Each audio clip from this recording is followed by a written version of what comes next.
Hi, I'm Haley Radiant, and I play Esme in the first episode of the game. My dear, whatever are you doing on the floor? And there she was, Miss Blackwood, a woman who could easily mesmerize anyone with her intense stare and posture. The game essentially is a kind of choose-your-own-adventure kind of story where you choose your character, you make up a backstory, and Penelope provides the prompts for you to go through these different kinds of scenarios, and you basically just see where it takes you. And the best part about it all is you don't know what to expect. You just hope that you make the right choices and hope to get out of there alive. Within your fictional sense, of course. Penelope doesn't do anything like that. Like, you're not in danger or anything. Within the fictional sense, though, yeah, you're definitely in danger. This is definitely much different from any other voiceover series I've worked on or even seen, because it's all based on, like, choice and what you want to see in the series, and you have a lot of hands-on experience with the writer themselves, and see just what you want to do with it. Do you want to try and save yourself as much as possible, or do you just want to take where the adventure will take you? That's what I personally did for my story, and it was definitely a lot of fun in seeing how everything wraps up in the end. And not to say anything going on in the series, but it's definitely a lot of fun to see just where all your choices take you. I had a lot of involvement with this, the creation of this episode. Basically, me and Penelope went back and forth on emails and saying how we want certain things to go in the story, and she provided what to do next, and I just made up whatever I felt in that moment, and even how my character would feel. Basically, Esme is me, or a kind of fictionalized version of me within the realm of the game. Yeah, I could have easily gone with something completely opposite of me, but I kind of find it more fun to see how you would react in these situations that Penelope provides for you. And it goes really insane in trying to make it all sound as natural as possible from your own written voice. I basically breathed life into these prompts, and I even created a whole short story of Esme's background and also what goes on in the game, and it's a short story essentially. Hopefully Penelope shows that off too, because I'm really proud of that work. But either way, you don't even have to know about the background, because it all fits so well within what happens in the game, who Esme is, and how she interacts with everybody, and what her whole goal is throughout the whole thing. Working with Penelope on this story was definitely amazing. I was actually starting my newest job at the time when we were getting the story ready, and it definitely helped me stay sane throughout the whole stress of starting a new job. And yeah, just working on this really came at the right time in my life, and Penelope was so sweet, and really just, I had a lot of fun with this, just all good vibes, good attitude, good everything, and Penelope really is one of my favorite writing partners, for real. She brings out the spookiness, and I just bring out the heart of it. It's really amazing. Esme Ainsley I would describe as a very emotional shut-in, but also determined to find some meaning within all the misery she's felt. From a young age, she's basically felt that everyone who's loved her, or she thought loved her, abandons her or only talks to her because they were paid to. Within the game's background and with Esme, her father owns half the town that the game is based in, and she knows that some of these attendants that live in this town that she sometimes talks to get medicine or just daily stuff, she probably thinks that they don't really appreciate her because they own half this town. Like, money is the root of all happiness, she thinks. And she wants to be loved, but she doesn't know if she's able to or if she is worth being loved for.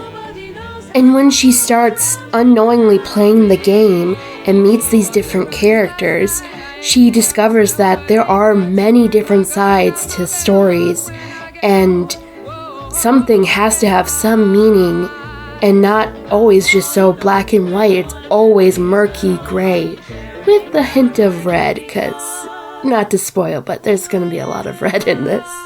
So technically this game idea voiceover series has been in development for, I want to say 3 to 2 years ago, but since Penelope was busy or just needed a break from things, we kind of took a break on the game, and it wasn't really finished. But when she asked me to revisit the game from a whole different thing, I decided to maybe keep some of the elements we started out with a few years ago, but also take it to a different level, because I didn't remember exactly what happened in our original version, but I wanted to keep at least some of the same vibes that we had going for it. Like the character we chose, the face claim of Jenna Coleman, it was the same. We also had Benedict Cumberbatch involved. He was always meant to be a butler-type character, but the connection has changed. Lily Blackwood was never in the original version, but now she's a bigger person in this version, which I am very scared and excited to see come to life from Penelope. But yeah, a lot of changes, but also I wanted to keep the same vibe of love and trying to survive that love in this dangerous situation. Esme has been so much fun playing. There's so many different elements I love playing into her. I love playing her fear. I love playing her determination. I love playing when she figures things out slowly and trying not to have her opponents know what she's thinking, but also clear as day knowing what she's probably thinking. But I also love playing the depth of her and really looking out for others, not just herself, because as the story progresses, she finds that this situation is more than just about herself. It's about other people involved. And she's definitely a heroine that you appreciate and you feel all the more sorry for what happens in her story. Not to spoil anything. I really am trying not to spoil, but it's just so sad. So far, my favorite scene, or rather scenes that I've wrote and kind of recorded for, are every scene with Oleander. I have the biggest crush on this character, and I haven't even seen any footage we're gonna use for him. But every time my character interacts with him, it's just basically me fangirling over him or being an insane schoolgirl crush on him. I love romance. I can't help it. And it's like Penelope makes him sound so freaking sexy, but also not trying to be too sexy. It's really interesting how it plays out. And Oleander is definitely one of my favorites in this story. And everything with Oleander has been one of my favorites to write and record for. He is just so freaking precious. There are so many reasons why you should watch or listen to this show.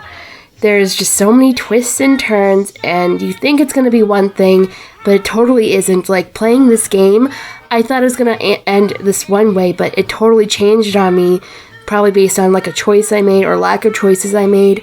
And it's just so much fun because you don't know what's going on, and you want things to happen, but they don't happen, or they change in a different way, and it's just being involved with this story and seeing people's reactions to it. I cannot wait to see.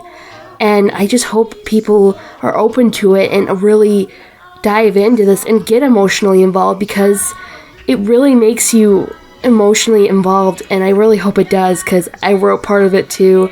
And I know Penelope's going to do amazing with no matter what she does, but since I wrote part of it too, I really hope I didn't mess up too badly on this. But I'm hoping that you all enjoy it as much as I did. Episode 1 of the game should drop on Halloween this October 31st.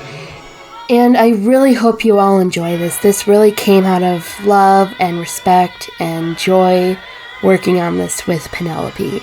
See you all there on Halloween.